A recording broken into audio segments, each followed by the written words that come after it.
কি বলো, এই চশমা চোখে দিলে আমি ভবিষ্যৎ দেখতে পাবো? মালকিন চা। দেখতে পাচ্ছি না স্বামী স্ত্রীর কথা বলছি, তুই চাকর হয়ে না বলে ঢুকে আসিস কেন? ময়না, চাকরের সাথে এমন ব্যবহার করতে নেই। তুমি চুপ করো, চাকরকে বেশি মাথা তুলবে না। এই যা এখান থেকে। আমি এখন আমার ভবিষ্যৎ দেখবো। ময়না, আমি তোমার স্বামী। কি হয়েছে? কি দেখলেন? দেখলাম ভবিষ্যতে আমার জীবনে তুমি নেই, ওই চাকরটা আমার স্বামী। কি বলো? কই দেখি। रुको जरा। ভগবান, তুমি আমার স্বামীকে ফিরিয়ে দাও। কি হলো, তুমি কি দেখলে? আমি দেখলাম আমি বেঁচে নেই, আমি মরে গেছি। যমরাজ, তুই ঠিক দেখেছিস, কাল তোর মৃত্যু। সকাল সকাল রেডি হয়ে থাকবি, আমি তোকে নিতে আসবো। ভগবান, এতদিন আমি তোমায় নিষ্ঠাভাবে পুজো দিয়েছি, তুমি আমার শীতে সিঁদুর রক্ষা করো। ভগবান, আমি থাকতে যমরাজের বাপও তোর স্বামীকে নিয়ে যেতে পারবে না। পরের দিন।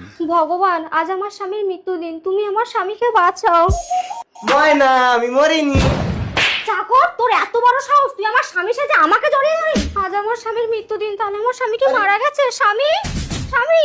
যমরাজ, তোর স্বামীকে আমি তুলে নিয়েছি। ভগবান, তোকে শাখা সিঁদুর কিছুই পরিত্যাগ করতে হবে না, ওটাই তোর স্বামী।